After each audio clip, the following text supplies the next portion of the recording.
Assalamualaikum warahmatullahi wabarakatuh. Bertemu lagi dengan Wahyudi Siswanto. Kali ini saya akan bercerita tentang cara menulis cerita. Tahukah Anda tentang Andrea Hirata?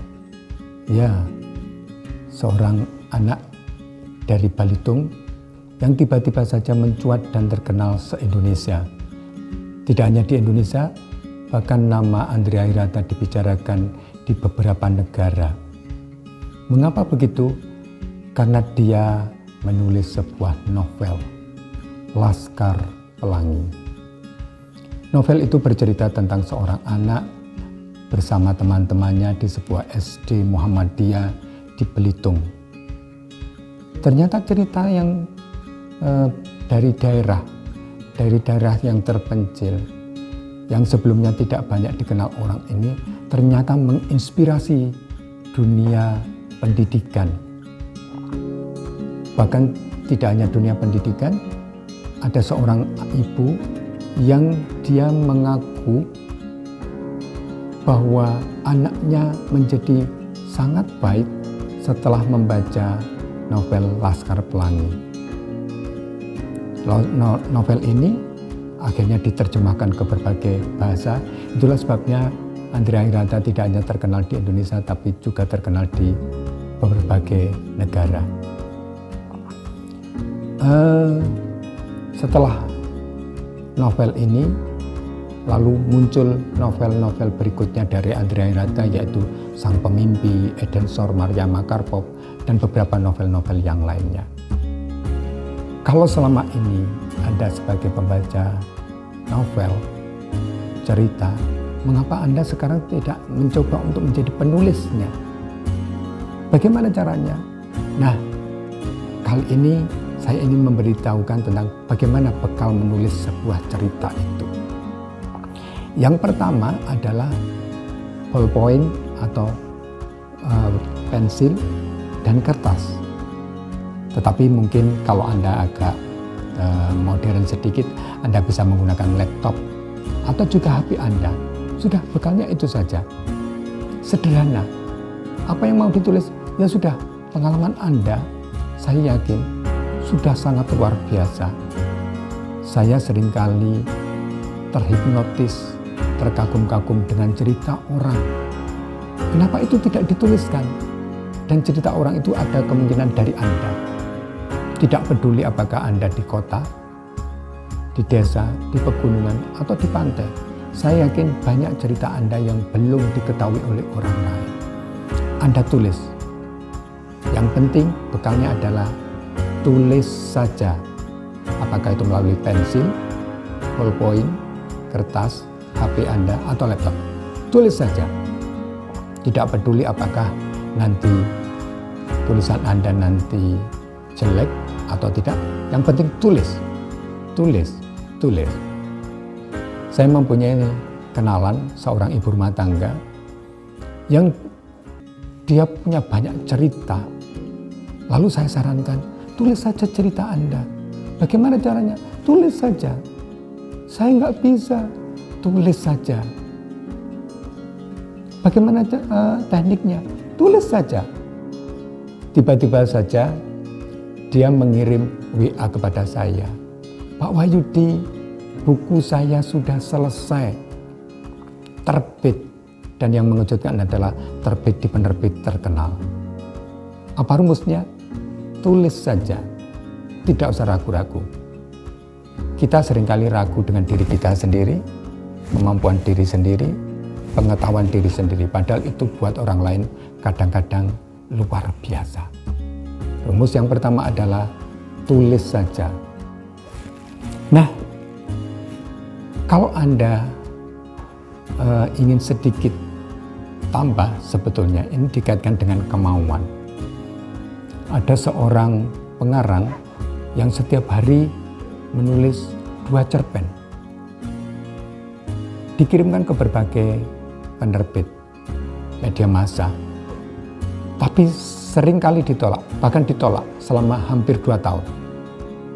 Lalu suatu saat, di saat dia hampir putus asa, tiba-tiba saja cerpennya dimuat. Sejak saat itu dia rajin sekali menulis kembali. Dan kalau seandainya kemauan itu tidak pernah dimiliki oleh orang ini, maka orang ini tidak pernah kita kenal sebagai seorang cerpenis. Itulah sebabnya seorang penulis harus mempunyai kemauan yang kuat. Yang kedua adalah kepekaan. Misalnya seperti ini. Ada seorang yang namanya Oda. Dia seorang yang kaya, tampan. Dia berjalan. Kepekaan orang akan menentukan apa yang diperhatikan dari Oda ini.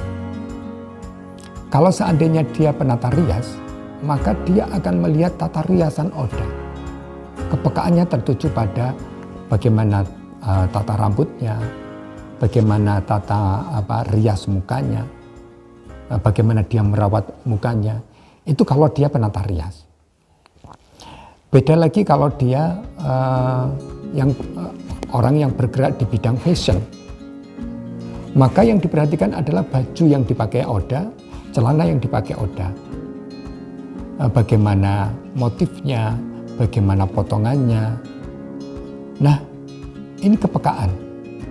Kalau seandainya dia penjual atau pabrik arloji, jam tangan, maka dia akan memperhatikan jam tangan yang dipakai oleh Oda.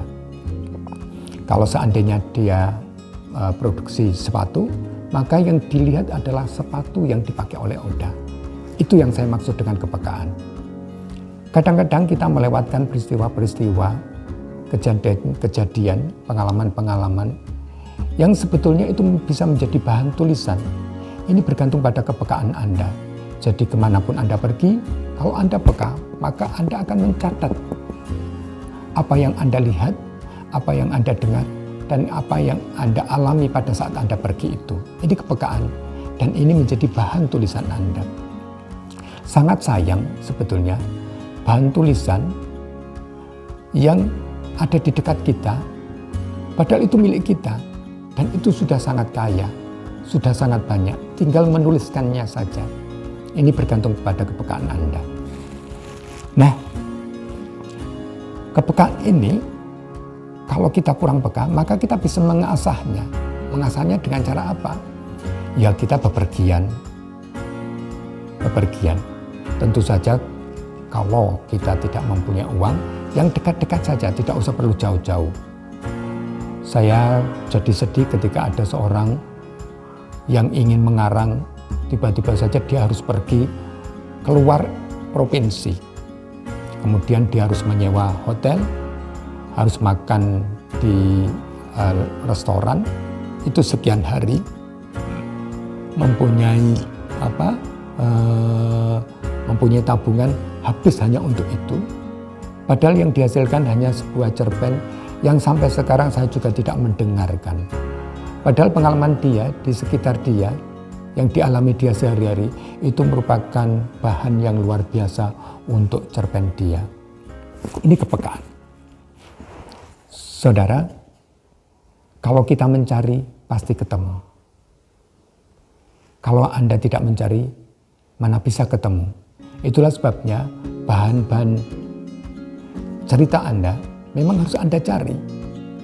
Anda bisa melihat dan mengamati tetangga, melihat dan mengamati adik dan kakak, ibu Anda, kakek Anda, tetangga-tetangga Anda. Itu merupakan bahan-bahan yang bisa dipakai di cerita Anda. Anda juga bisa sering mendengarkan cerita orang lain. Saya biasanya kalau sudah kehabisan ide untuk mengarang, saya biasanya pergi ke toko buku, melihat, membaca buku-buku. Dari sanalah banyak ide yang saya temukan. Nah, siapa yang mencari, maka dia akan ketemu. Yang berikutnya adalah kreativitas.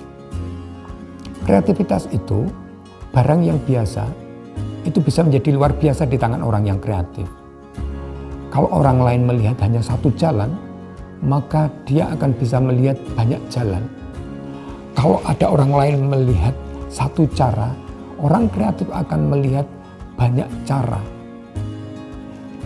Sebuah cerita itu bisa dikarang, bisa ditulis dengan berbagai cara, berbagai bahan, berbagai sudut pandang lewat orang kreatif. Orang kreatif itu bisa dilahirkan, tetapi bisa juga diasah. Anda belum tentu tahu bahwa Anda sebetulnya kreatif. Hanya saja selama ini Anda tidak pernah mempergunakan kreativitas itu untuk menulis cerita. Nah, bagaimana caranya? Mungkin saja lingkungan kita perlu lingkungan kreatif. Kita perlu berteman dengan orang-orang yang kreatif. Kita perlu juga banyak membaca buku tentang kreativitas. Kita menonton film-film tentang kreativitas. Lingkungan itu menentukan. Yang kedua, latihan. Kita memang berlatih untuk bagaimana caranya kreatif. Satu hal yang semula kita lihat dari satu sudut pandang, kita pakai sudut pandang yang berbeda. Kita pakai cara yang berbeda. Ini latihan. Nah, menulis cerita juga memerlukan kreativitas. Ini perlu dicoba. Berikutnya, kerja keras. Anda memang tidak bisa santai-santai untuk menulis sebuah cerita. Memang perlu kerja keras. Kalau ada orang lain yang menyerah dalam 1 jam menulis cerita, Anda perlu 2 jam untuk menulis cerita. Kalau ada orang lain yang hanya cukup membaca, Anda tidak hanya cukup membaca, mungkin perlu berjalan-jalan. Kalau ada orang lain yang membaca dan berjalan-jalan, Anda mungkin perlu menonton, perlu mencari pengalaman. Itulah kerja keras. Selain kerja keras di luar penulisan sendiri, ketika Anda menulis juga perlu kerja keras. Yang berikutnya, saudara, perlu kerja cerdas. Ada orang yang tulisannya banyak, tapi karena itu dikerjakan dengan tidak cerdas, maka hasil tulisannya biasa-biasa saja. Saya mempunyai satu tip supaya Anda bisa kerja cerdas. Apa itu caranya? Bagaimana caranya? Yaitu dengan cara membaca cerita-cerita yang hebat. Lewat membaca cerita-cerita yang hebat, yang menjadi bestseller, yang menjadi puncak-puncak cerita, itu Anda bisa melihat, bisa membaca bagaimana idenya, ide yang biasa-biasa itu bisa diolah menjadi istimewa. Bagaimana tokoh-tokohnya itu menjadi tokoh yang betul-betul seakan-akan hadir, seakan-akan betul-betul gambaran tokoh yang sangat kuat. Bagaimana seorang pencerita itu, penulis cerita itu bisa menggambarkan sebuah suasana sampai kita seakan-akan masuk ke dalam suasana itu. Dia menggambarkan sebuah tempat seakan-akan kita ada di tempat itu. Ini perlu kita tiru, perlu kita cermati. Juga bagaimana dia merangkai peristiwa dengan peristiwa yang lainnya, sehingga menjadi peristiwa yang enak dibaca. Itu kita perlu belajar. Bagaimana sebuah bahasa yang biasa-biasa saja menjadi luar biasa dengan menghadirkan gaya bahasa yang berbeda. Ini memang Anda perlu membaca.